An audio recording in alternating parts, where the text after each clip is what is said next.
A bunch of people commented on the Age of Mythology video telling me that I should do the Greek dialogue in Age of Empires 2. And in the original Age of Empires 2, there is a Byzantine faction, but they speak Latin, I guess because they're the Eastern Roman Empire. And it's really simple, obvious Latin, wouldn't be interesting to make a video on. But recently, 2 expansions have come out for it. One of them features the Athenians and Spartans, the other one features the Macedonians. And all 3 of these factions speak Greek dialogue. Prostagmata. I don't know if it's the same development team that did Age of Mythology, but if you remember in Age of Mythology, they did mostly ancient Greek words with modern Greek pronunciation. This time they did ancient Greek words with ancient Greek pronunciation. Basically, any ancient Greek course outside of Greece where they just use the modern pronunciation, they teach this reconstructed ancient pronunciation. It's really interesting to hear it done in the context of game dialogue, but the first line is actually just ne. Ne? Ne means yes in ancient and modern Greek, and here it's exactly the same as it was in Age of Mythology.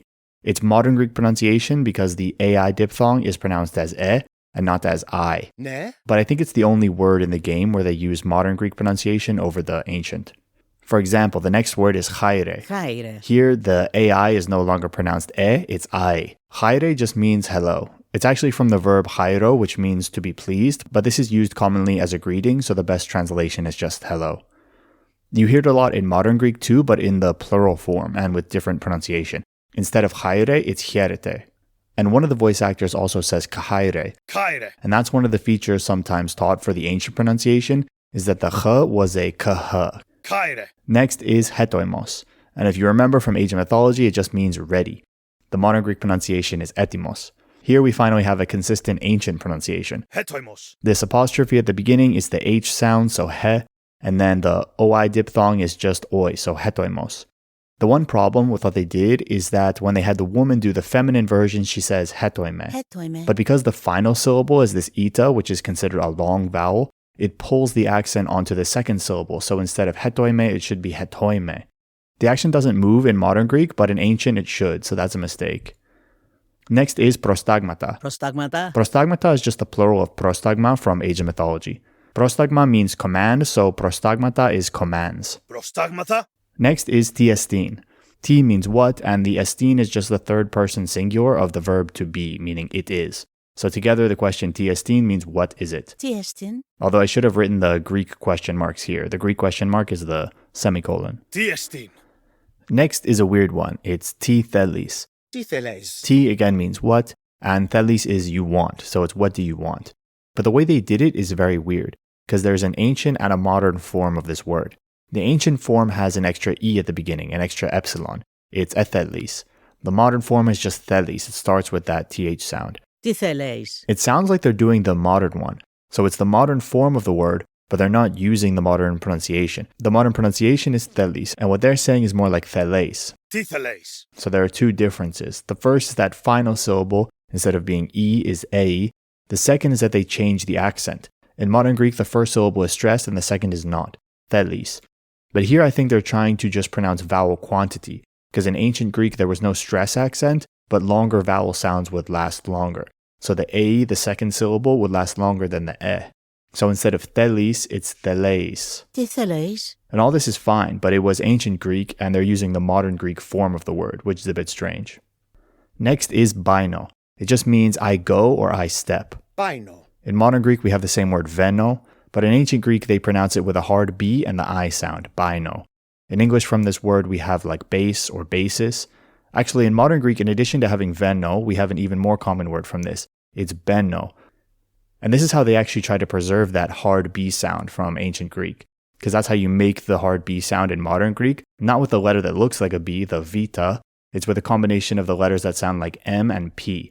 So this one is veno, and this one is beno. And this one means to enter or to go into, like to go into a building. Baino. Next we have akuo. Akuo. In English we have the word acoustic because akuo means to hear. It means I hear. Akuo. The next one is another really interesting one. It's asmenos. Asmenos. This is an adverb. It's from the adjective asmenos, which has the stress on the first syllable, whereas asmenos has it on the second syllable. Most Greek adjectives have very obvious verbs they're derived from, but we don't really know where asmenos comes from. It could come from hedome, which is the classic verb meaning to enjoy, to take pleasure in. It's where we get hedonism. But the adjective asmenos is famous because it's used a lot, for example, in Homer. there's this phrase asmenos ek thanatoio, which means pleased out of death. In other words, pleased not to have died. I think it's used when Odysseus is recounting his shipwrecks, and when Achilles is taunting people, they say asmenos ek thanatoio. Thanatoio is actually just the genitive singular of thanatos, which means death.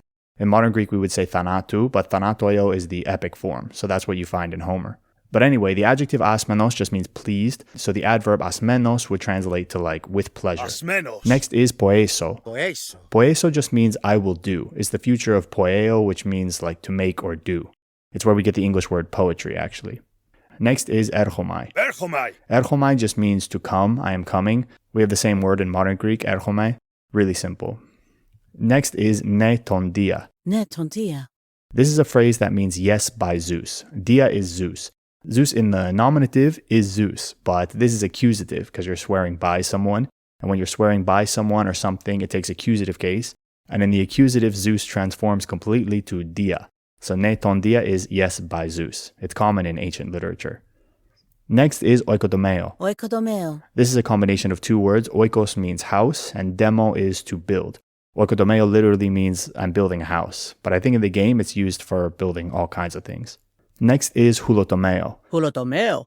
If you remember in ancient mythology, there was drutomos, which was woodcutter, and it was a combination of drus, which was oak, and tomos, which was cutter. This is similar, but it's a verb, not a noun, so tomos changes to tomeo, and they're using a different word for the wood part. Instead of drus, they use hule, which means like wood or forest or timber. Together it means I'm cutting wood. Hulotomeo. The next one is another example of something that was a noun in ancient mythology becoming a verb in this game. In ancient mythology, we had georgos, farmer. Here is georgeo, I am farming. Georgeo. Next, another one like that, haliewo. In ancient mythology, it was alievs, fishermen. Now we have I am fishing. The weird thing here is this EU diphthong. In modern Greek, it's pronounced ev. It would be alievo. And in reconstructed ancient Greek, I think the two accepted variations would be haliuo and more commonly haliewo. Here they're doing haliuo, Haliuo. but the second one instead of haliewo is halieo. Halieo. The epsilon doesn't seem to be pronounced. Maybe they're just eliding it into the final omega. I couldn't find any information on whether that's an accepted variation. Next is epizitizomai. Epizitizomai. Epi is the preposition that means upon, like epipen, or epigraph, or epitaph. And sitos is ancient Greek for grain. So epizitizomai is like to shore up grain for yourself, to procure grain. It's used for food gathering in the game. But the interesting thing here is the pronunciation of the zeta. In modern Greek, it's pronounced as a z, basically the same as English, and one voice actor actually does that. Epizitizomai. But for the reconstructed ancient Greek pronunciation, it's commonly taught as a zd or a dz combination. But the voice actors here do what sounds to me more like a ts combination, Epizitizomai. and that I'm not familiar with and couldn't find any corroboration for it.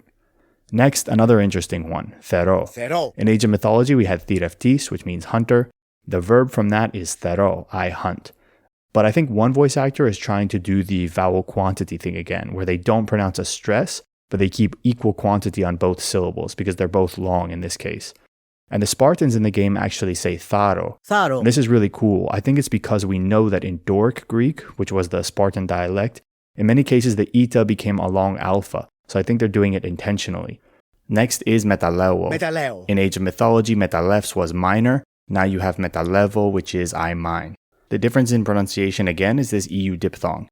In modern Greek, it would be metalevo, and I think the ancient Greek pronunciation would be taught metaliuo or metaleo, which is my preferred.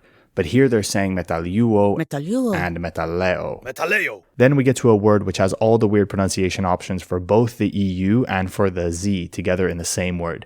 Episkevazo in modern Greek means basically to repair. In ancient Greek, it had other senses, like to prepare or outfit, a ship, for example. Episkuatso. The next one is isballo. Espalo. In ancient mythology, we had isvoli, which was an invasion. Isballo is I invade. And the pronunciation differences are instead of E at the beginning, it's A. And instead of voli, it's ballo with the hard B. Next is prosballo. Prospalo. For ace ballo, ace was into and ballo was to strike. That's how you get an in strike and invasion. Now pros is forward, ballo is to strike. So it's I forward strike, i.e. I attack. It means I attack. Next is nikesomen. Nikesomen! This is from Nike, the famous word for victory. The verb is nikao, to be victorious, to conquer. So this is the first person future plural form. So it means we will win, we will conquer. Next is a historical war cry, alale. You'll notice that the voice actor does something interesting. Alale! He makes the final syllable a diphthong. He doesn't say alale, he says alalei.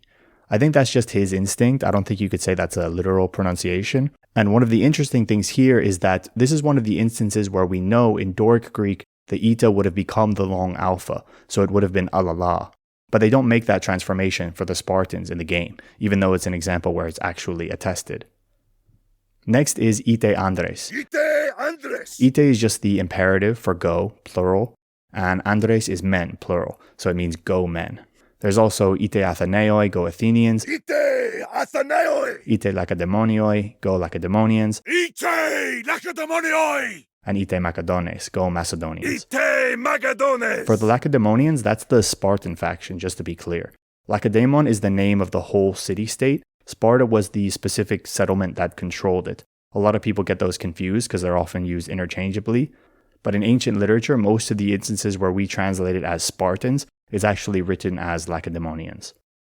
So now we get to the Macedonians. They share most of their lines with the other Greeks, but they have two unique lines.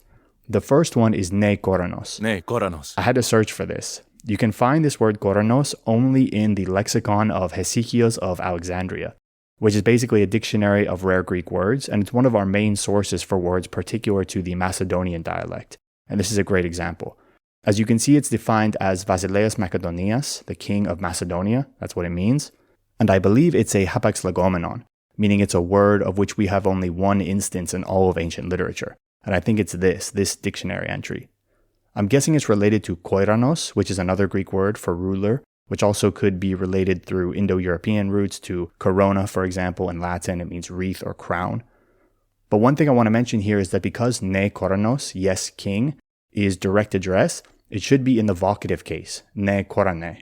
And one of the voice actors moves the stress from the first to the second syllable. Ne koranos. I don't think that vowel length or anything could explain this. I think it's just an incorrect pronunciation. The second one, I shouldn't have even wrote it down. It's better to listen to it first.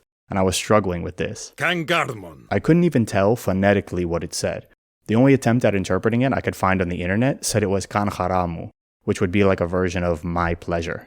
But even with some weird voice acting or some weird Macedonian pronunciation changes, I was like, there's no way this is kanharamu. Kangarmon! So I figured it might be another rare Macedonian word taken from Hesychios. I was searching under Kan, and then I was thinking maybe kan was the first word of a phrase and I should be searching for a second one, so I was searching under chi alpha, couldn't find anything. Eventually under kappa alpha gamma, I found kanharmon. I think it's another hapax legomenon, and it's translated as totinlochin anoechin, literally to have the tip of the spear up. I'm almost positive this is it, but the voice actor places the stress on the second syllable instead of over the first where it's marked. Kangarmon! And again here, the dictionary indicates it's Macedonian. I'm not 100% sure what part of speech this is, if it's like an undeclinable adjective, or a lot of adverbs in ancient Greek have that on ending, like monon, so I guess it's an adverb.